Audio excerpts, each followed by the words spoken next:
Okey ke? Jelas? Assalamualaikum warahmatullahi wabarakatuh. Okey, insya-Allah. Jadi alhamdulillah wassalatu wassalamu ala Rasulillah wa ala alihi wa sahbihi wa man wala ma ba'd. Kita panjatkan syukur kepada Allah Subhanahu Wa Taala. Masih lagi Allah berikan kesempatan kepada saya dan tuan-tuan untuk sama-sama kita berbincang berkaitan dengan buku kita ni ataupun kitab kita ini, kisah-kisah tidak sahih di meja penceramah. Banyak kisah-kisah, sebenarnya ini sebahagian saja daripada kisah-kisah yang bermasalah lah dari sudut riwayah dan ad-dirayah, dari sudut sanadnya, dari sudut faktanya, sumber, banyak lagi, tapi ini sebahagian daripada kisah-kisah yang terdapat dalam ataupun yang berlegar dalam masyarakat kita. Mungkin ada yang terkenal, mungkin yang ada yang tak terkenal ya. Sebagai contohnya ialah sekira malam ni kita akan bincang tentang tajuk yang ke-12 muka surat 210, iaitu kisah tentang bagaimana kisah Sayyidina Umar Al-Khattab radhiyallahu an dimarahi isterinya. Jadi tajuk yang ke-12 ni cerita tentang betul ke Sayyidina Umar kena, bahasa Kedah kata kena beletiak kan, kena dimarahi, tunduk dengan isteri ataupun takut dengan isteri dan sebagainya. Jadi istilah takut dengan isteri ni ada ataupun tidak dalam syarak, ataupun betul ke Sayyidina Umar ni dia kena marah dengan isterinya. Baik, itu tajuk dia. Kalau kita tengok dari sudut pendahuluan, kisah Umar Al-Khattab ni dimarihi mempunyai hikmah yang dapat dipetik, iaitu seorang suami mesti pandai menghargai isteri seperti Umar Al-Khattab. Jadi kalau kita tak cek dari sudut sumbernya, faktanya, mungkin kita kata bahawa kisah ni bagus bah, okey bah, boleh lah guna cerita ni untuk habuan ceramah bagi orang sedih, okey. Tapi bagi orang awam dia kata okey saja asalkan benda tu baik. Tapi bagi pengkaji ilmu, ya, menganalisis maklumat tersebut mesti kena ada dalam jiwa kita. Beliau dijadikan contoh teladan kerana hanya mendiamkan diri apabila isterinya mengangkat suara. Isteri Sayyidina Umar ni diceritakan bahawa isteri Sayyidina Umar marah, angkat suara pun Sayyidina Umar diam. Jadi kita nak tengok dari sudut syarak. Boleh ke macam tu? Syarak bagi ke macam tu? Isteri, dia takut dengan isteri sampai isteri tu meninggi suara kepada suami. Adakah contoh itu betul ataupun tidak yang berlaku kepada Sayyidina Umar? Nanti kita akan tengok. Selain daripada itu, beliau juga menjadi contoh kerana mendengar dan menerima kritikan seorang wanita terhadap beliau. Okey, kalau betul cerita ni, kita akan dapat maklumat kata Sayyidina Umar ni yang boleh baiknya boleh dengar pendapat isteri, kan? Boleh tunduk dengan isteri dan sebagainya. Kita kata baguslah kan? Sebab hari ni kan duk berlaku suami deras isteri, suami tidak bertanggungjawab, suami yang apa sebagainya, semua salah dekat suami kan. Okey, tak apa. Disebabkan bahawa Umar menunjukkan perasaan tawaduk yang tinggi dan menerima teguran dengan dada yang terbuka. Benarkah? Baik, takat mana yang kita boleh terima teguran tu, ataupun kita tegur isteri kita tu tahap mana? Ataupun kita diam dan kita tengok tawaduk Sayyidina Umar ni, tahap mana tawaduk dan merendah diri itu apabila seorang wanita meninggi suara kepada seorang suami. Jadi soalan-soalan macam ni yang kita nak kena timbulkan supaya maklumat yang kita sampai ni bukan sekadar diselaputi dengan perkara baik. Kita, benda baik apa salahnya? Sabar dulu. Islam bukan hanya sekadar membincangkan soalan-soalan baik saja, tapi membincang soal keaslian, authenticity. Nak sebut pun boleh lidah kan. Keaslian satu maklumat tu. Islam mementingkan hal itu. Baik, kita tidak boleh menerima sesuatu kisah dengan alasan ada kebaikan dan motivasi semata-mata. Kan? Cerita baik, okey. Bagi kuliah sampai orang menangis, okey, kita angkat dia sebagai inilah sebagai tok guru dan sebagainya. Baru tadi saya habis kuliah maghrib tadi, bergegas datang untuk berkuliah online bersama dengan tuan-tuan. Saya membaca kitab Talbisul Iblis karangan Imam Ibn Jauzi. Ibn Jauzi kata dalam satu bab, bagaimana orang awam ni dia mengangkat lebih ahli zuhud berbanding dengan ahli ilmu. Ahli zuhud ni dipandang tinggi. Cakap pun pelan-pelan bagi orang teriak. Yang ni dipandang tinggi oleh masyarakat daripada orang awam, orang jahil berbanding dengan orang alim. Ibn Jauzi kata yang ni salah satu tipu daya iblis kepada orang-orang yang jahil. Kita jangan macam tu. Kita jangan mudah terpedaya macam tu. Kita nak kena tengok maklumat disampaikan dalam masa yang sama, ya, akhlaknya dan juga qudwatun hasanah yang disampaikan. Baik. Kita tetap berpegang dengan kaedah bahawa sesuatu maklumat hanya diterima sekiranya ia bersandar kepada fakta yang sahih dan tidak diragui. Maksudnya kita sudah berada satu level yang lain. Kita sudah menjadi seorang talabul ilm, penuntut ilmu. Maklumat yang kita sampai ini pastinya kita akan cek dulu. Sekiranya diragui, ya, kritikal dalam bab ini, akan ditolak walaupun terkandung banyak kebaikan dan sebaliknya. Kita pastikan dulu maklumat ni betul ataupun tidak. Ini benda yang perlu untuk kita ada dalam diri kita kan. Ini kerana Islam adalah agama fakta dan bukannya imajinasi suci, bukannya khurafat, dan realiti bukannya fantasi. Ini boleh tengok pada muka surat 210. Ya, Islam ni ialah bercakap di atas fakta, di atas maklumat yang tepat, ya, bukannya fantasi, khurafat dan sebagainya. Bukan. Baik, kita tengok. Kisah yang menceritakan tentang Sayyidina Umar kena beleter dengan isterinya terdapat 5 rujukan. Okey, jadi maknanya ada dalam kitab. Bukan direka oleh penceramah, tapi ada kitab yang kita dapat pastikan. Yang pertama, kitab Tanbih Al-Ghafilin karangan Abu Laith Nasr bin Muhammad Al-Hanafi As-Samarqandi rahimahullahu taala yang wafat sekitar 373 Hijrah. Ini kitab Tanbih Al-Ghafilin. Kitab pertama. Ada cerita ni. Cerita yang kedua, kitab yang kedua itu Al-Zawajir an Iqtiraf Al-Kabair karangan Abu Al-Abbas Muhammad bin Muhammad Ibn Hajar Al-Haythami Al-Ansari Al-Syafi'i. Wafat sekitar 973 Hijrah. Kitab ni pun ada cerita pasal ini. Kitab yang kedua iaitu kitab Hasyiyah Al-Baijuri ala Syarh Al-Manhaj At-Tullab. Ya, karangan Al-Imam Al-Bujairimi rahimahullahu taala. Rujukan yang keempat iaitu Akhbar Umar wal Abdullah bin Umar, karya Ali At-Tantawi. Ni kalau tak salah saya, Syekh Ali At-Tantawi ini di antara tokoh, beliau banyak menulis kitab, ya, sangat prolific, dan saya kira banyak tulisan-tulisan beliau, namun ya tidak terlepas daripada maklumat tersebut salah ataupun tidak. Biasalah orang ni bukan semua betul, ada benda yang salah. Tapi kita kena tengoklah, kalau maklumat banyak ataupun manfaat yang kita boleh dapat banyak daripada beliau, jangan kita buang. Kan? Kawan tu ada 10 kebaikan, satu salah ni, kan, satu salah ni kita kata salah lah, tapi 9 lagi betul itu kita kena kata betul lah. Sebab manfaat dia tu kita boleh ambil. Syekh Ali Tantawi, dia ada kitab, Akhbar Umar wa Abdullah bin Umar. Baik. Rujukan yang kelima, Nur Al-Absar fi Manaqib Al-Bait An-Nabi Al-Mukhtar karangan Syekh Sayyid Al-Shablanji rahimahullahu taala. Ini pun antara kitab yang terdapat kisah cerita tentang Sayyidina Umar kena beletir, dimarahi oleh isterinya. Baik, kita tengok. Yang pertama, kalau kita tengok kitab Tanbih Al-Ghafilin karangan Syekh As-Samarqandi rahimahullahu taala, cerita dia macam mana? Iaitu disebutkan seorang lelaki pergi berjumpa dengan Sayyidina Umar untuk mengadu perbuatan isterinya. Maknanya ada seorang lelaki, dia duduk bergaduh dengan isteri dia, kemudian lelaki ni dia nak pergi mengadu dekat Sayyidina Umar. Kononnya nak minta nasihat lah. Kata ni, tolong nasihat kat saya. Isteri saya duduk bergaduh ni dengan isteri saya ni. Macam mana nak buat ni? Okay, jadi pergaduhan suami isteri itu benda biasa. Jadi persoalannya bagaimana kita atasi masalah tersebut. Bohonglah kalau tak ada langsung. Hatta kalau kita tengok dalam riwayat yang sahih pun, Abdullah bin Umar pernah menceraikan isterinya. Abdullah bin Umar. Rasulullah tegur. Sikap Abdullah bin Umar menceraikan isterinya disebabkan cerai waktu haid. Abdullah bin Umar ditegur oleh Nabi supaya rujuk balik. Jadi benda-benda begitu, masalah rumah tangga ni, kita kata bahawa benda ni benda yang kebiasaan, namun bagaimana dia atasi dan dia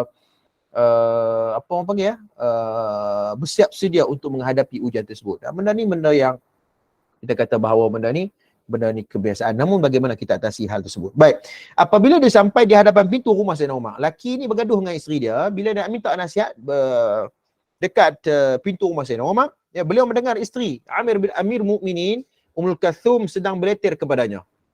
Lelaki ni kata, aku nak pergi minta nasihat kat dia, Sayyidina Umar mu kena beletir dengan suami dia. Kan? Lelaki itu berkata kepadanya, saya ingin mengadu kepada beliau tentang perbuatan isteri saya. Namun keadaan beliau sama saya dengan saya. Dia kata, aku nak mengadu, nak minta nasihat, dia pun kena lebih kurang macam aku ya. Kan? Okay. Lelaki itu melangkah namun dipanggil oleh Sayyidina Umar dan terus bertanya, pasal apa datang ke rumah aku ni? Kan? Kemudian beliau berkata, wahai Amirul Mukminin, ya, aku datang ingin membuat aduan tentang perbuatan isteri. Mungkinlah isteri dia ni suka beletiak ke apa, agak suka buat benda salah sikit-sikit, kemudian leteran yang sangat menyekitkan hati dia. Namun aku mendapati isteri tuan pun begitu, sama yang isteri kamu dengan isteri saya, sama kata dia. Lalu saya membuat keputusan untuk pulang semula. Kita tak ada apa. Dia pun kosong macam tak boleh nak bagi nasihat, kemudian dia balik. Kemudian Sayyidina Umar berkata, wahai saudara, saya bersabar mendengar leteran kerana beliau ada hak kata saya. Kita tak apa, aku dengar dia berleteran dekat aku.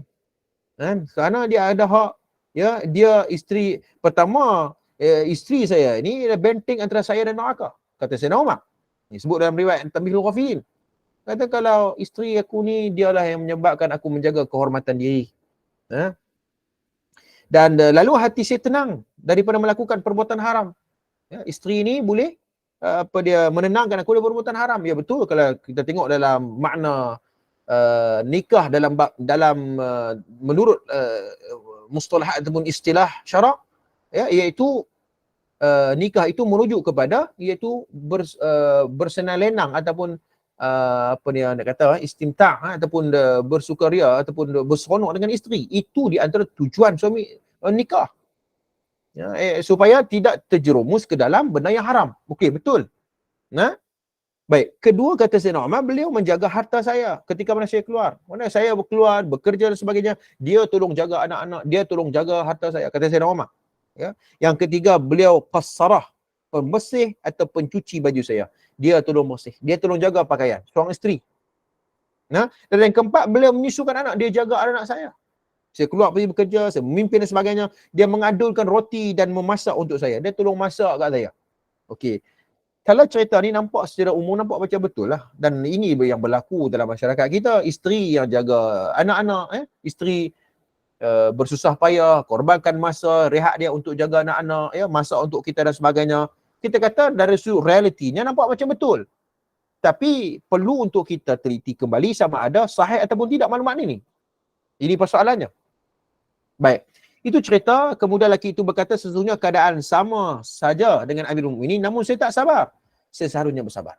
Okey. Baik, itu cerita yang terdapat dalam kitab Tanbih Al-Ghafilin karangan Syekh Samal Ghandi rahimahullah taala. Baik. Kitab yang kedua juga menceritakan hal yang sama dalam Az-Zawajir Al-Iqtiraf Al-Kabair. Pun disebut dalam kitab Akhbar Al-Umar wal Abdullah bin Umar karangan Ali At-Tantawi, menceritakan hal yang sama. Baik, kita tengok muka surat 213. Keterangan perbahasan dan hujah. Tuan-tuan, dia sebenarnya kalau kita tengok tajuk ni, nampak macam tajuk ni terlalu orang kata apa? Kalau bahasa kita terlalu pikisan, terlalu low. Tajuk macam ni pun nak bincang ke? Okey, sabar dulu. Bila kita belajar ni, di antara salah satu benda yang kita perlu belajar iaitu kita kena belajar bagaimana metodologi, bagaimana para ulama mengkritik, an-naqd, mengkritik sesuatu maklumat. Jadi kita belajar macam mana metodologi tu. Walaupun cerita ni nampak macam pitisan saja, nampak macam biasa saja, tapi kita boleh aplikasikan dalam maklumat-maklumat yang lain. Ya, maklumat kita boleh belajar sesuatu metodologi bagaimana para ulama mengkritik an-naqd, ya. Sebab tu Syekh Nuruddin Atir dia karang kitab Manhaj an-Naqd fi Ulumul Hadis dan beberapa kitab-kitab yang lain tentang bagaimana para ulama mengkritik periwayatan tersebut. Jadi kita boleh belajar sesuatu metodologi para ulama. Baik, antara salah satu perkara yang perlu timbul persoalan pertama sekali iaitu isteri Sayyidina Umar Al-Khattab yang dimaksudkan menurut riwayat yang dibawakan oleh Abu Layth Al-Barkhani ialah Ummul Kalthum bin Ali. Pertama, iaitu isteri yang dibahaskan oleh Samarkhandi ini adalah Ummul Kalthum. Ummul Kalthum Sayyidina Umar. Yang kedua, suara leteran Ummul Kalthum agak kuat sehingga dapat didengari dari luar di rumah. Ini di antara poin dia lah yang dibahaskan oleh para ulama, iaitu berkaitan dengan isteri cerita ni tentang Ummul Kalthum. Yang kedua, leteran tu kuat sangat sampai orang ni dengar. Baik, leteran tersebut. Baik, perbahasan dan hujah tentang kebenaran kisah ini. Pertama, ulama sudah mengemukakan beberapa dalil untuk menolak keabsahan maklumat tersebut. Bukan saja kerana kisah itu diriwayatkan tanpa sanad dan dengan menggunakan lafaz tamrid, berpenyakit, malah terdapat beberapa maklumat lain yang turut dikemukakan oleh mereka khususnya berkait dengan karakter dan peribadi sahabat Nabi SAW. Baik, maknanya ada 3 benda. Yang pertama berkaitan dengan sanad. Cerita ni tak ada sanad. Bila cerita tak ada sanad ni, sebab tu kata Abdullah bin Mubarak, berulang kali kita sebut. Abdullah bin Mubarak orang katakan bahawa sanad ni minaddin. Nah, kalau tak ada sanad ni, orang boleh cakap ikut suka hati dia. Orang boleh cakap ikut suka hati dia. Tanpa atas dasar ilmu. Itu tentang sanad. Sebab tu orang tanya, berkali-kali orang tanya tentang sanad. Kalau apa maklumat pun orang tanya tentang keabsahan sanad tersebut. Kalau ada sanad tu pun, kena tengok juga betul ke sanad tu. Sanad tu sangat penting. Tapi hari ni ada orang mementingkan sanad. Belajar perlu sanad. Tapi bila kita tengok cara kaedah dia mengambil ilmu, dia tak mementingkan sanad pun. Tapi bila mengajar kepada masyarakat, mengatakan bahawa pentingnya berguru dan bersanad. Okey, kita tak nafikan. Itu satu kelebihan kalau dia ada. Tapi yang paling penting ni ialah sanad maklumat tu. Maksudnya hadis ataupun periwayatan tu mesti kena sanad, kena ada sanad. Adapun kalau hang mengaji dengan tok guru mana ada sanad, itu kelebihan saja. Kita cukup berpada dengan sanad yang telah ditinggalkan oleh muhaddis-muhaddis kita, yang telah dikaji oleh para ulama seperti Imam Bukhari, Abu Daud, Tirmizi dan sebagainya. Cukup kita berpada dengan sanad yang telah dipilih oleh para muhaddisin kita. Adapun kita ada sanad kita ni, sebab tu ada orang kata sanad tu sahih. Kalau ada nama kita jadi dhaif terus sanad tu. Sebab apa? Sebab dia tak faham fungsi sanad tu. Dia tak faham fungsi tu. Kalau tengok dia punya ilmu, dia tidak mementingkan soal sanad pun. Baik, pertama. Yang kedua berkaitan dengan lafaz tamrid. Maknanya lafaz yang digunakan itu lafaz yang berbeza. Tamrid ni maksudnya lafaz yang tidak pasti sama ada dia dengar ataupun tidak. Seperti lafaz ruya anhu, seperti zukira, seperti ruya, seperti hukiya. Ini semua lafaz-lafaz tamrid. Lafaz yang kita tak dapat nak pastikan secara jelas bahawa dia ambil betul daripada seorang perawi tersebut. Jadi orang yang belajar ilmu hadis dia tahu sirah tahammul wal adab ni. Bagaimana perawi itu diambil daripada perawi yang lain.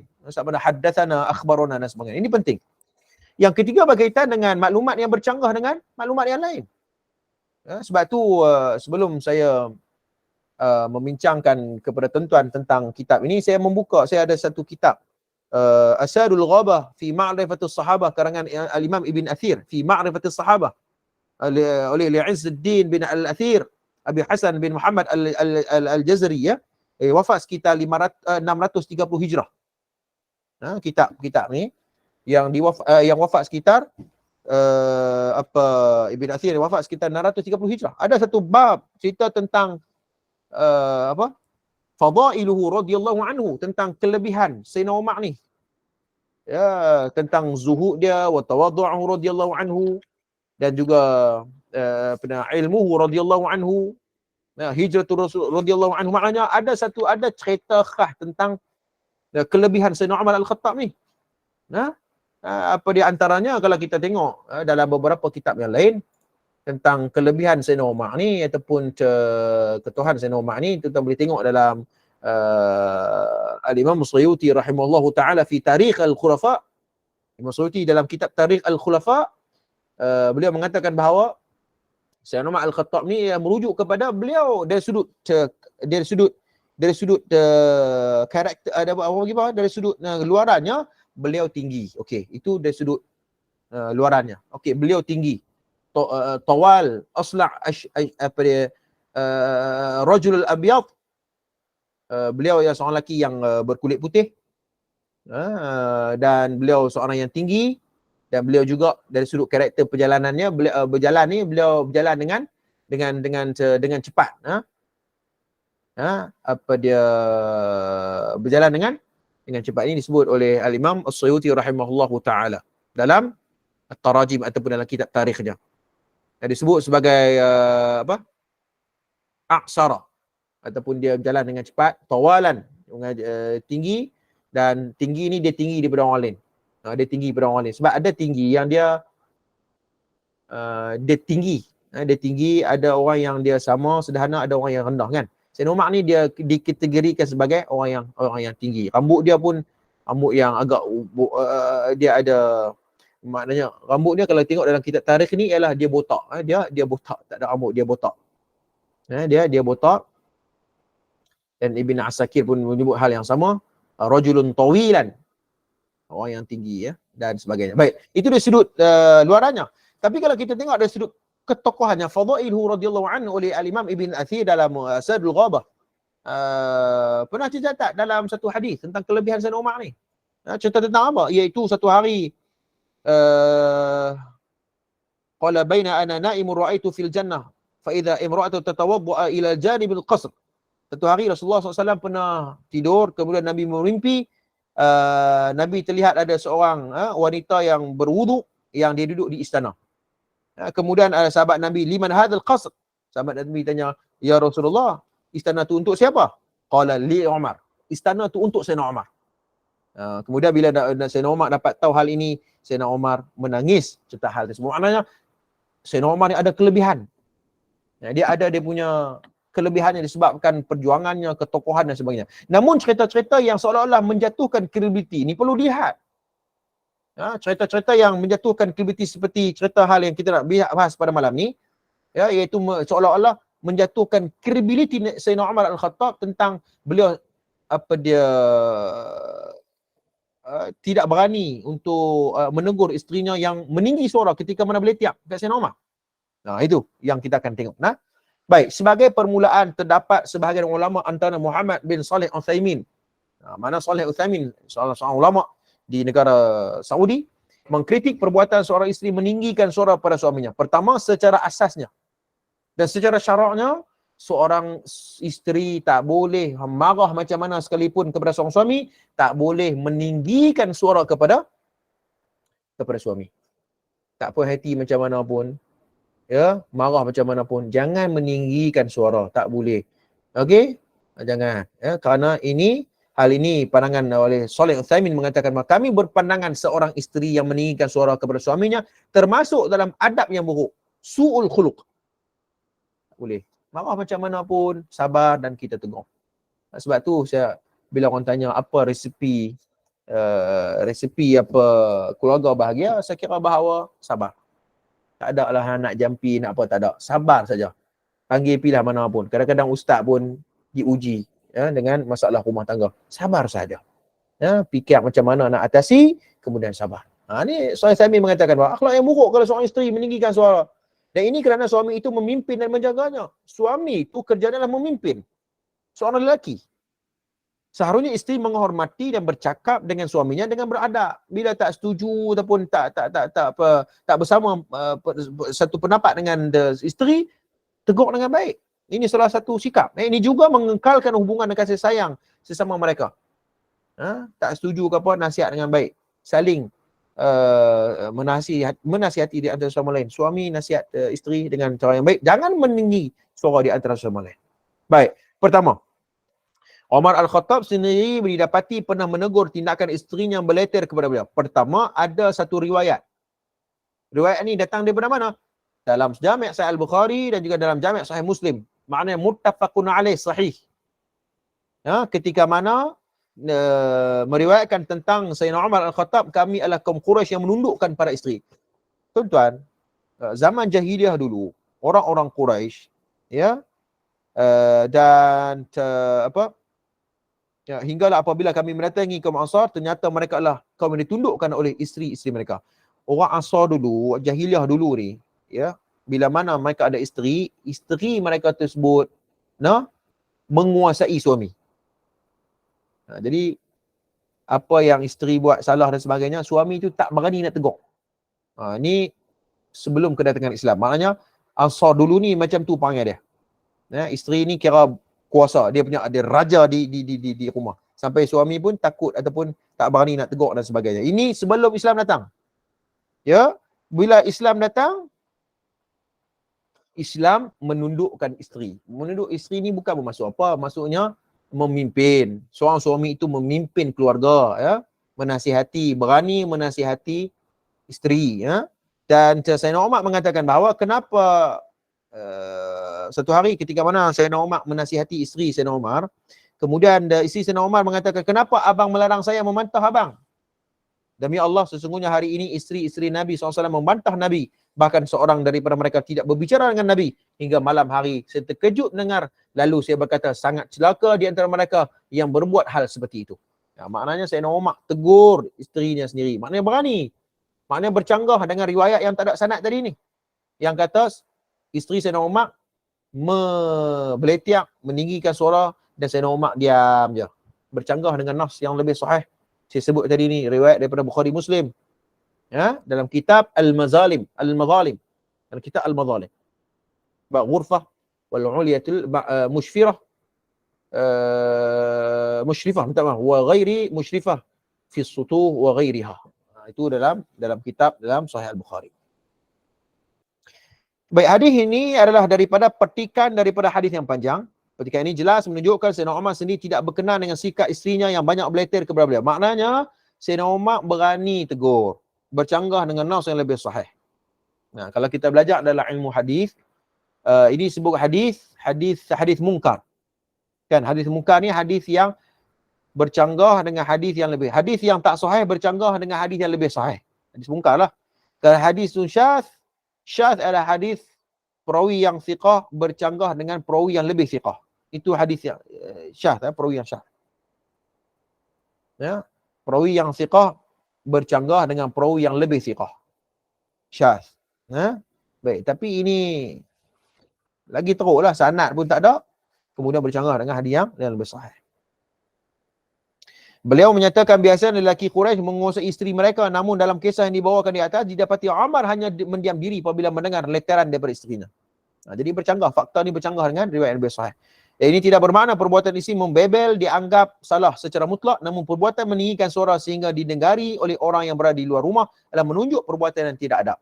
Maknanya dari sudut fitrah, wanita memang cakap banyak, kan? Itu tidak dapat dinafikan.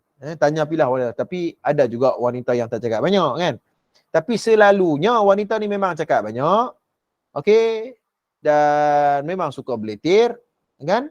Tetapi yang jadi bertentangan dengan syarak ialah sampai meninggikan suara sampai jauh daripada akhlak. Nak beletir tu itu benda biasa. Fitrah. Lelaki dia kena bersiap sedia lah, macam tu lah sifat wanita, tapi kena jangan sampai mereka meninggikan suara kepada suami. Baik.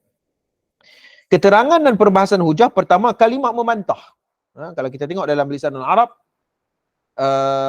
diterjemah di sini sesuai dengan konteks, boleh juga ia membawa maksud membebel dan beletir. Okey, maksudnya memang fitrah seorang wanita dia suka membebel, beletir lah, tapi yang jadi ini ialah baik, dalam Sahih Bukhari, Umar radhiyallahu an pernah menceritakan perkara ini kepada Abdullah bin Abbas.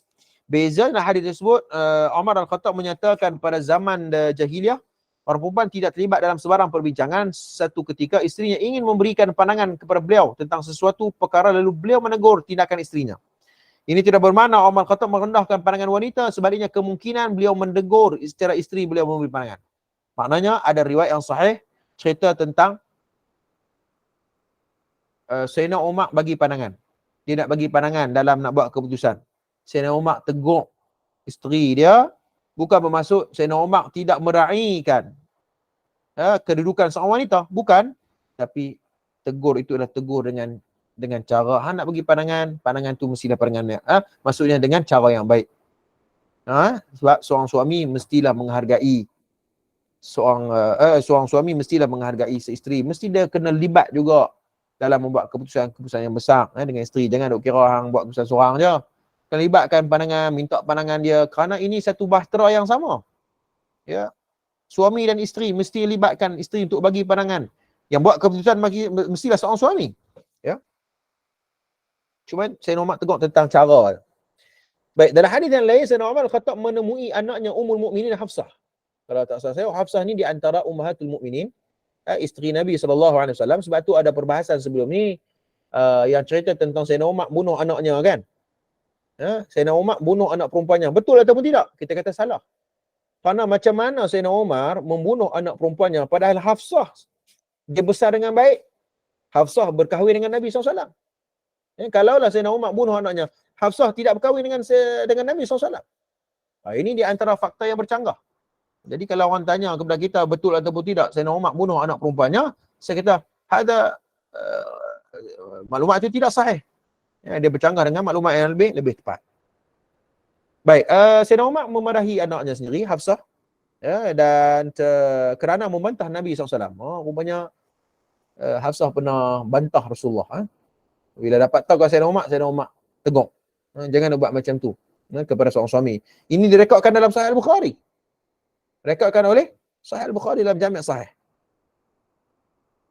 Baik, yang kedua iaitu kesemua kisah yang disebut dalam 5 bab yang berasingan dibawakan tanpa sanad dan dengan menggunakan lafaz tamrid. Maknanya kita sebut tentang tadi ini iaitu berkaitan dengan kisah ni tak ada sanad. Kisah ni tak ada sanad dan kisah ni menggunakan lafaz tamrid seperti mana kita sebut tadi ini. Dia menggunakan lafaz ruya ataupun zukira ataupun hukia. Ini lafaz yang tidak kuat. Dihikayatkan, disebutkan, diriwayatkan. Diriwayat daripada siapa? Ya. Baik. Kemudian jika kita tidak mengetahui siapakah pembawa kisah ini, bagaimana kita ingin membuktikan kebenaran kisah ini? Sebab tu orang kata sanad main mana? Anduk kata Sayyidina Osman pernah datang kat Kedah. Nabi Adam pernah turun dekat dekat Gunung Jerai dan sebagainya. Sanad tu main daripada mana? Memang kisah tu tidak kita pelik, memang betul. Tapi sanad tu, ambil cerita tu main daripada mana? Ini yang perlu dipersoalkan. Namun Tuan Guru Ustaz. Ya, itu. Tuan Guru tu Ustaz. Tuan Guru saya juga dulu. Kita doakan mudah-mudahan Allah berikan taufik dan petunjuk kepada kita semua insya-Allah. Okey, tak apa saya kita buka persoalan. Contoh pasal nak cerita tak? Saya ada sebelum kita nak pergi ke perbahasan ni, saya teringat ada seorang ustaz di Kedah ni. Tak mau sebut ustaz mana. Dia kata 2024 nak turunnya Imam Mahdi. Ni sebelum nak masuk dah teringat tadi teringat cerita tu. Dia kata 2024 turun Imam Mahdi. Kan? Kemudian dia baca satu hadis, innallaha yab'atsu li hadhil ummah ala ra'si kulli mi'atin sanah. Man yujaddiduha dinaha. Dia baca hadis. Dia kata tahun depan 2024 akan turun Imam Mahdi. Kerana apa? Kerana genap 100 tahun setelah mana khilafah Utsmaniyah ataupun khilafah Islam jatuh. Jadi tahun depan kira tepatlah 100. Dia baca hadis, dia kata sesungguhnya Allah akan bangkit setiap di kalangan umat ni 100 tahun seorang mujaddid dalam yang akan memperhui agama. Kemudian dia sampai hadis ni, kemudian dia kata tahun depan turun Imam Mahdi. Garu pala. Saya dengar macam tu, saya kata boleh dia faham macam tu. Bila kita tengok hadis ni, okey, kita kata hadis ni memang ni cerita ni dia tak ada kaitan, tak ada kaitan yang kita nak cerita yang cerita pasal Sayyidina Umar ni, cuma saya terlintas cerita tu saya kongsi bila kita cek pertama sekali hadis ni hadis dalam Mustadrak Al-Hakim. Hadis ni memang sahih. Nasrul Albani menilai hadis ni sahih dan beberapa ulama yang lain. Namun Ibn Hajar Al-Asqalani dalam Fathul Bari apabila mensyarahkan hadis ni kata apabila mensyarahkan man yujaddiduha dinuha bermaksud bukan seorang. Bermaksud ramai, mungkin 5, mungkin 10 orang yang akan memperbaiki agama. Dan agama ni bukan dalam satu bidang saja. Mungkin dalam bidang fiqh, mungkin dalam bidang usul fiqh, mungkin dalam bidang hadis, mungkin dalam bidang akidah dan sebagainya. Dan kita kata bahawa cukup satu hitung bila kejatuhan khilafah Islamiah. Kita katakan bahawa sebelum jatuh satu hitung tu, sebelum berlaku jatuh khilafah tu dah berlaku dah kejatuhan tu dah nampak dah dia punya kejatuhan khilafah tu. Disebabkan ada hal-hal yang lain.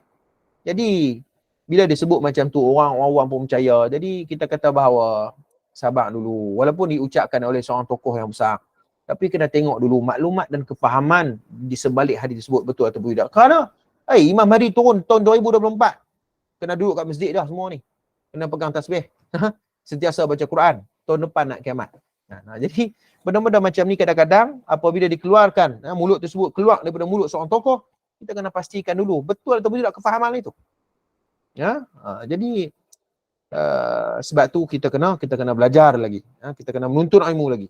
Tengok bagaimana para ulama. Baik. Tak apa, kembali kepada cerita ni. Tiba-tiba dia masuk poin tu kan. Tentang lafaz tamrid. Baik, poin yang ketiga, Abbas Mahmud Al-Aqad menggambarkan Umar radhiyallahu anhu seorang suami yang penyayang dan sangat disegani dan dikasihi oleh isterinya.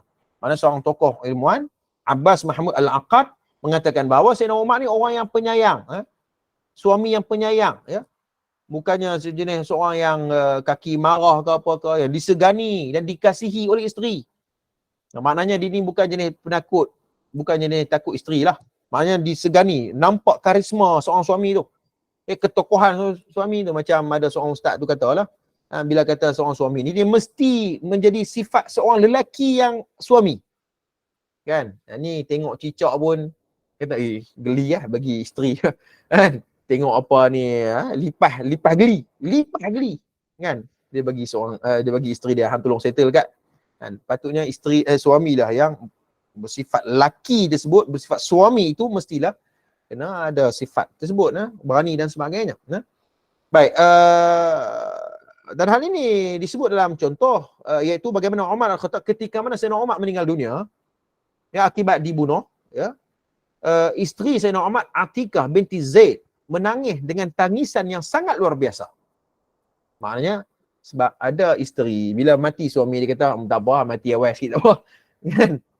Tapi isteri Sayyidina Umar ni, bila Sayyidina Umar meninggal dunia, menangis ni sebab apa? Sebab tak ada galang ganti seorang suami yang hebat ni, yang bertanggungjawab dan sebagainya. Al-Aqad mengatakan bahawa saya ingin merakamkan syair yang didendangkan oleh Atikah. Atikah dendangkan sebaik syair yang menggambarkan kesedihan hatinya terhadap pemikiran Umar Al-Khattab. Ya, seolah-olah malam yang kehilangan bintang, kata dia. Al-Aqad juga menegaskan pemikiran Umar Al-Khattab yang tidak suka dengan tindakan seorang isteri yang meninggikan suara mereka terhadap suami. Dalam riwayat Al-Bukhari, Sayyidina Umar tegur isterinya, jangan, kalau nak sihat, nak cakap, jangan meninggikan. So, ini adalah su'ul khuluq. Ini adalah menggambarkan seorang akhlak seorang isteri yang tidak baik. Maknanya Sayyidina Umar sini tegur. Jadi bercanggah dengan fakta tentang Sayyidina Umar takut pada isteri ni.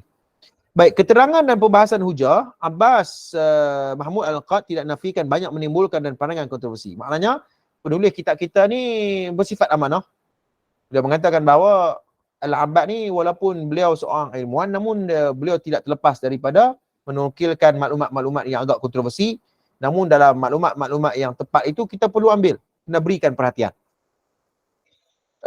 Namun tulisan beliau mengandungi banyak kebaikan dan maklumat berharga. Ini yang kita kata bersifat akademik ni.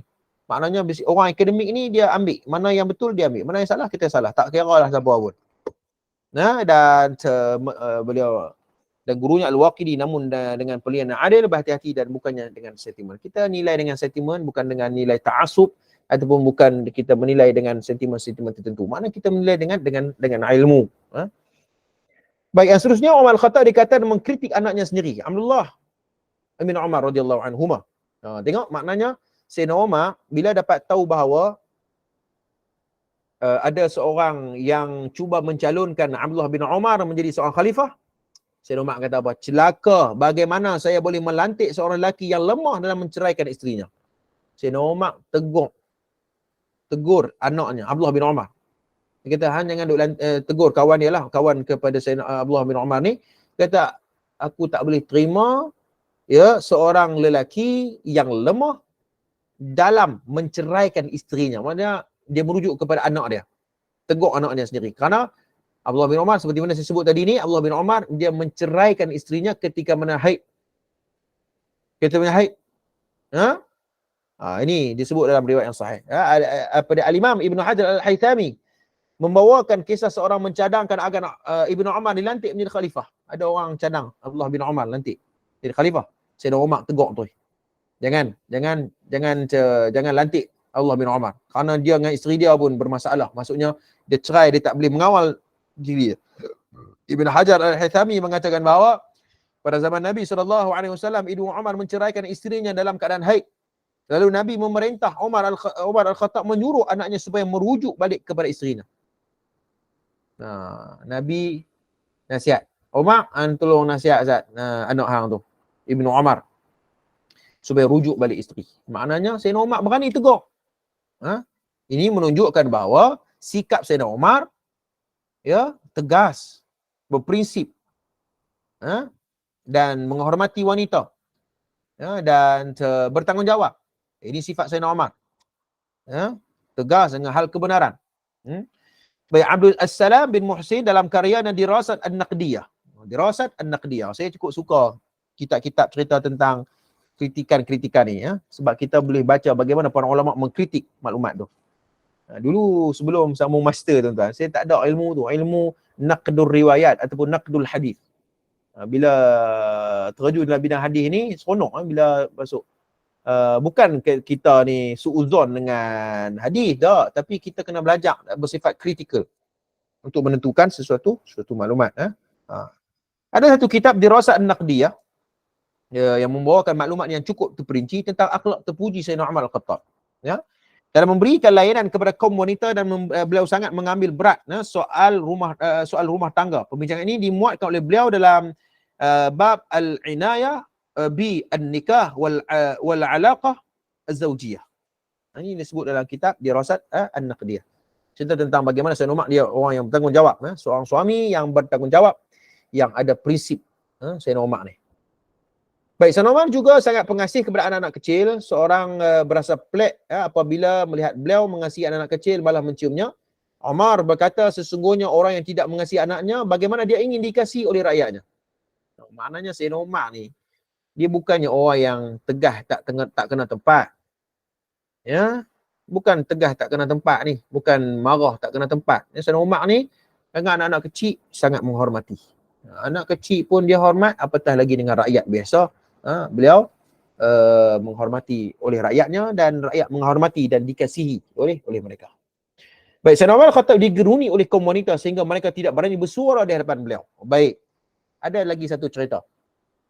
Cerita ni dalam riwayat Sahih Al-Bukhari, ketika mana Muhammad bin Sa'ad bin Abi Waqqas melaporkan kepada bapanya ketika mana satu hari beberapa wanita Quraisy bertanya soalan kepada Nabi SAW.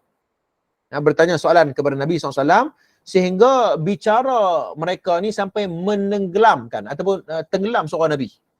Biasalah bila orang perempuan ni bila duduk dengan geng dia kan, dan mungkin depa ni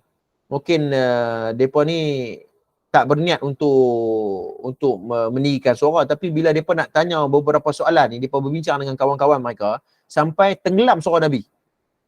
Pernah berlaku kisah ni dekat Nabi SAW. Bila Sayyidina Umar masuk, perempuan ni terus bertukar. Bertukar ni bukan apa, maksudnya terus duduk dalam keadaan yang baik dan tak maksudnya depa ni menghormati Sayyidina Umar Al-Khattab. Kemudian Nabi SAW, kemudian Sayyidina Umar bila masuk dalam rumah Nabi SAW tu, kemudian Nabi senyum.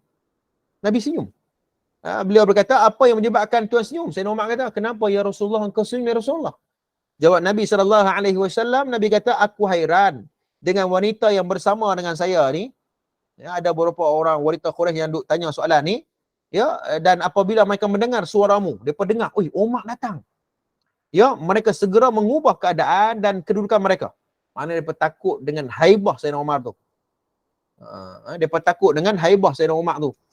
Kemudian Umar berkata kepada para wanita tersebut, apakah kamu semua berasa haibah terhadap saya tetapi tidak kepada Nabi? Sayyidina Umar ni, cerita ni ada dalam riwayat Al-Bukhari. Sayyidina Umar kata, hampa takut dengan aku tapi hampa tak takut dengan Rasulullah ke? Sepatutnya hampa kena takut lagi dengan Rasulullah berbanding dengan aku. Aku ni orang biasa saja. Kata Sayyidina Umar. Kemudian para wanita itu menjawab bahawa, ya, kerana kamu lebih dahsyat dan lebih keras berbanding dengan Nabi sallallahu alaihi wasallam. Tu dia. Dia kata Sayyidina Umar, dia kata hang lebih kerah.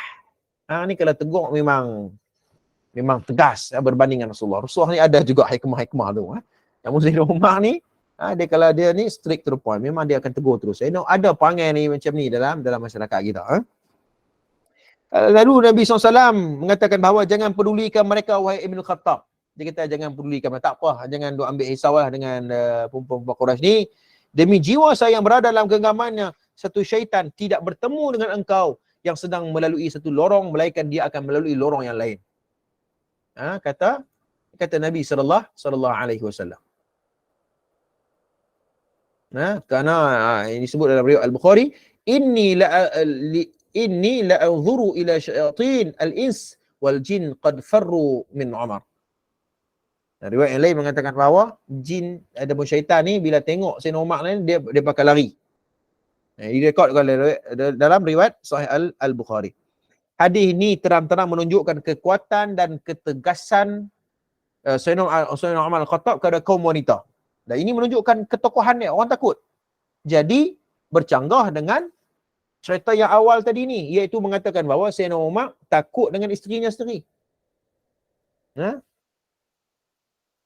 Bahkan mereka terus berdiam dan bukan kerana diherdik oleh Umar, sebenarnya hanya dengan melihat beliau memasuki majlis tersebut. Jadi ada juga dalam masyarakat kita ni macam tu. Ada orang yang orang lihat karisma tu. Orang tengok dia haibah tu, orang segan. Walaupun dia tak cakap apa pun, dia tak cakap banyak pun, tapi orang tengok dia. Mungkin dengan ilmunya, dengan pengalamannya, dengan kematangannya. Jadi tak sama. Contohnya kita duduk dengan sebelah orang alim. Kita duduk sebelah orang alim. Jadi sembang kita pun tak sama macam kita duduk dengan kawan-kawan kita kan. Kita duduk dengan kawan-kawan kita, mungkin kita sembang pun, orang Kedah kata sembang lok-lak. Sembang pun dia ni kan, dia tak sembang macam kawan. Tapi kalau orang alim duduk sebelah kita, kita rasa macam malu-malu Allah kan. Macam itulah yang berlaku kepada Sayyidina Umar Al-Khattab. Orang rasa haibah Sayyidina Umar Al-Khattab. Baik. Keterangan dan perbahasan dan hujah berdasarkan keterangan diberikan oleh Al-Hafidh Ibn Al-Asqalani dalam Fathul Bari, bahkan Al-Imam Nawawi dalam Al-Minhaj yang mengatakan bahawa hadis ini bukan menunjukkan kelebihan Umar berbanding dengan Rasulullah. Jangan silap faham. Kisah yang riwayat Al-Bukhari tadi ini bukannya menunjukkan kelebihan Umar tu mendandingi Rasulullah. Bukan, jangan faham macam tu. Mustahil. Sangat mustahil. Dan hadis ini menceritakan tentang apa? Tentang kekerasan, ketegasan beliau sehingga ditakuti, sedangkan Rasulullah seorang yang sangat lembut hati dan sangat dihormati. Jangan silap faham tentang hal ini. Biasalah karakter Sayyidina Umar ni dia karakter dia macam tu. Sesuai dengan karakter dia begitu. Sesuai dengan karakter dia begitu. Sebab tu kalau kita membaca hadis-hadis Nabi SAW dan kisah para sahabat, kita seolah-olah macam sahabat ni macam semua macam tak ada apa, semua elok, positif ya. Tak. Kan? Depa pun manusia macam kita. Tetapi mereka ada kelebihan-kelebihan tertentu yang tapi mereka tu belajar dengan Nabi, mereka ditarbiyah dengan Nabi SAW, dididik oleh Nabi SAW, memang pastilah tidak sama. Tetapi mereka pun ada sedih, mereka pun ada gembira, mereka pun ada berlaku pergeseran di antara mereka. Sehingga berlaku perang, tuan-tuan. Antara Ali dengan Muawiyah bin Abi Sufyan, sampai perang. Maknanya, kisah-kisah yang berlaku dalam kehidupan para sahabat tu kita boleh ambil contoh. Kita boleh ambil contoh. Begitu juga penceraian yang berlaku kepada Abdullah bin Umar dengan isterinya. Bermaksud bahawa kadang-kadang penceraian itu baik kepada seorang suami. Mungkin itulah jalan yang terbaik untuk dia, untuk akhirat, untuk akhlaknya. Itu kebaik. Bukan kata bahawa cerai, ya Allah jahatnya depa ni sampai cerai. Tak, kita kata bahawa mungkin tak itu saja jodoh dia. Mungkin kita kata bahawa jodohnya sampai takat tu saja.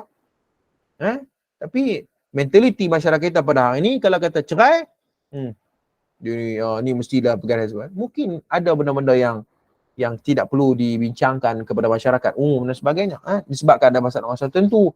Mungkin ada masalah anak, mungkin ada soalan dan sebagainya. Hal-hal tersebut kadang-kadang kita tidak perlu nak ambil nak ambil pusing dengan masalah-masalah yang berlaku kepada rumah tangga orang lain. Kita kata kalau itu yang terbaik, itulah yang terbaik dalam kehidupan mereka. Baik, kemudian syaitan melarikan diri apabila terserempak dengan beliau. Ini berpandangan pandangan dipilih oleh Al-Imam Nawawi. Berbanding dengan Qadhi Iyad. Qadhi Iyad berbeza sikit. Beliau mengatakan bahawa Qadhi Iyad mengatakan bahawa syaitan yang lari dengan Sayyidina Umar itu hanya berbentuk kiasan saja. Tapi Imam Muslim mengatakan bahawa tak betul, memang lari sungguh. Kalau Sayyidina Umar lalu dalam satu lorong, syaitan akan lari. Dia pun tak akan berani dengan Sayyidina Umar. Imam Nawawi pilih pendapat tu. Baik, kemudian sahabat-sahabat Nabi, khususnya kaum wanita, bukan meninggikan suara di hadapan Nabi kerana kurang adab. Ya. Terdapat beberapa pandangan ulama berkenaan perkara ini, antaranya inilah tabiat mereka. Biasalah. Orang perempuan ni bila dia nak tanya ni, dia pun akan berbincang dengan kawan-kawan mereka. Memang dia agak macam bising sikit. Ya? Walaupun dia pun cakap slow, tapi dah ramai pakai duk cakap benda yang ni. Jadi dia akan seolah nampak macam meninggikan suara. Meninggikan suara. Suara menjadi kuat apabila semua orang ingin bercakap. Kawan tu cakap sikit, kawan ni cakap sikit, kawan ni cakap sikit. Lama-lama dia jadi macam hingar lah. Bising. Boleh jadi mereka berbisik sesama mereka. Sehingga lama-kelamaan ia menjadi semakin kuat. Sebagaimana kebiasaan wanita pada masa sekarang. Ya? Ini maknanya faktor berbisik tu. Dia bukannya sampai kita kata bahawa sampai cerkah Nabi. Tak. Kerana mereka ni sahabat Nabi juga. Sahabiah. Radhiyallahu anhum ajma'in. Ya? Baik, yang kelima, Ibn Abbas pernah menceritakan kegerungan beliau terhadap perwatakan Sayyidina Umar. Ibn Abbas takut kat Sayyidina Umar. Maknanya saya nak sebut bahawa Sayyidina Umar ni ketokohannya diperakui oleh para sahabat. Sehingga kan melalui satu riwayat daripada Ubaid bin Hunain, dan kisah ini terdapat dalam Jami' Sahih Al-Bukhari, beliau mendengar Ibn Abbas pernah meriwayatkan bahawa sudah setahun aku ingin bertanya kepada Sayyidina Umar tentang makna dalam satu ayat, namun aku tak berani bertanyakan kerana gerun dengan kewibawaan Sayyidina Umar Al-Khattab. Ibn Abbas, dia takut nak tanya tentang satu ayat Quran. Takut dia tu sampai dia postpone maklumat tu, postpone soalan tu setahun. Setahun. Sebab ketegasan Sayyidina Umar dan juga kewibawaan Sayyidina Umar Al-Khattab. Jadi, kita katakan bahawa fakta yang menunjukkan kepada kita bahawa yang kata Sayyidina Umar takut dengan isteri, isteri sampai meninggikan suara kepada Sayyidina Umar sampai dia tak sanggup nak tegur, itu fakta yang salah. Kerana bercanggah dengan akhlak dan juga kewibawaan Sayyidina Umar Al-Khattab itu sendiri. Baik. Dan yang keenam, Amr bin Maimun mengakui kewibawaan Umar Al-Khattab membuatkan beliau tidak berani untuk mengerjakan salat di saf yang pertama. Takut Sayyidina Umar, takut dengan Sayyidina Umar ni sampai Sayyidina Umar waktu Sayyidina Umar jadi imam, dia takut nak duduk di belakang Sayyidina Umar. Dia duduk pada saf yang belakang sikit. Hal ini disebut dalam Hillatul Awliya oleh Al-Imam Abu Nu'aim Al-Subhani yang wafat sekitar 430 Hijrah. Disebut dalam cerita ni. Wallahu alam. Ini di antara kisah-kisah yang berlaku dan menunjukkan bagaimana ketokohan dan ketegasan Sayyidina Umar Al-Khattab radhiyallahu anhu. Jadi kesimpulannya tuan-tuan boleh tengok pada muka surat 222, boleh tengok sampai 1, 2, 3, 4, 5, 6, 7. Ada 7 poin yang mengkritik kembali periwayatan kisah tentang bagaimana Sayyidina Umar Al-Khattab takut dengan isteri sehingga isterinya meninggi suara dan Sayyidina Umar tak mampu untuk menegur isterinya sendiri. Jadi fakta ini salah, fakta ini tidak tepat. Jadi kalau orang cerita tentang kisah ini, kita kena berhati-hati dalam periwayatan tersebut. Jadi kita boleh nampak macam mana metodologi para ulama mengkritik kisah-kisah seumpama begini. Dan kita boleh belajar sesuatu daripada kisah ini. Okay, wallahu a'lam. Okey, jadi saya buka soalan kot. Kita buka soalan lah. Kisah akan datang, kita akan masuk kisah yang ke-13, iaitu bagaimana kisah pemberontakan Abu Sufyan radhiyallahu anhu. Betul ataupun tidak pemberontakan Abu Sufyan tu. Jadi itu pertemuan akan datang pada bulan depan. Jadi saya buka soalan kalau ada soalan daripada tuan-tuan sekalian. Wallahu a'lam. Fadhal mashkura.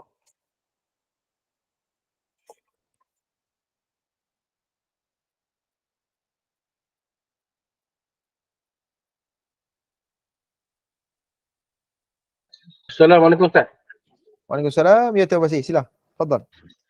Saya nak tanya tentang hadis mungkar tadi Ustaz. Di mungkar tadi saya nak beri satu contoh.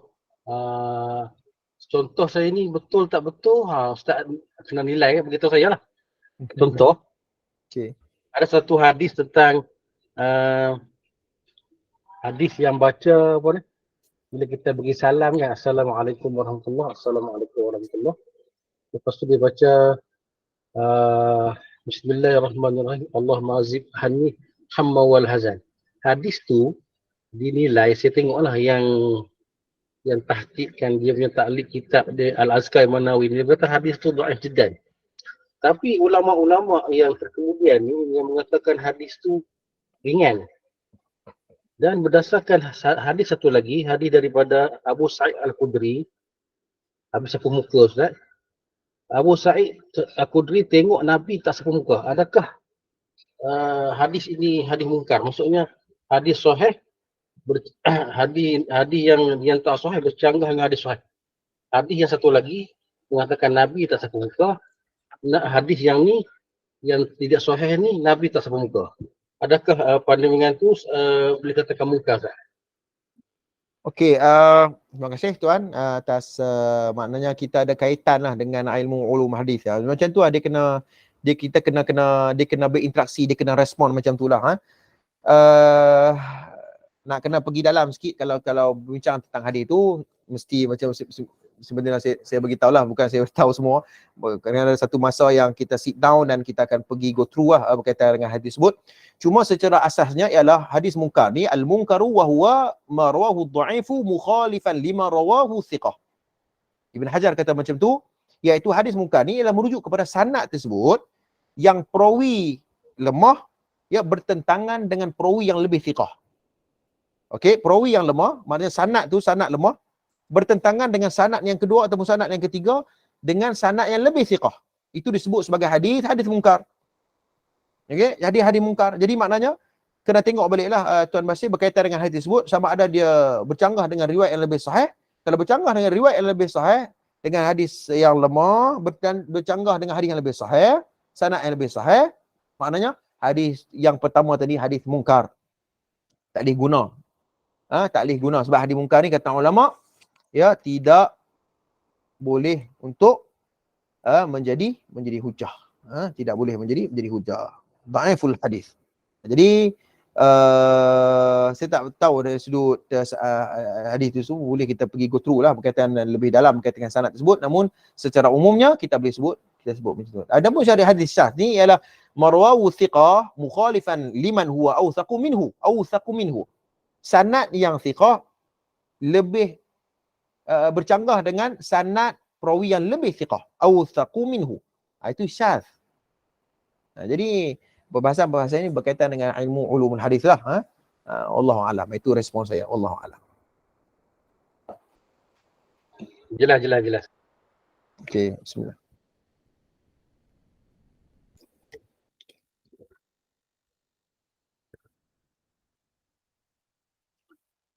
Okey, silakan. Ada lagi? Tak ada, kita mati ya.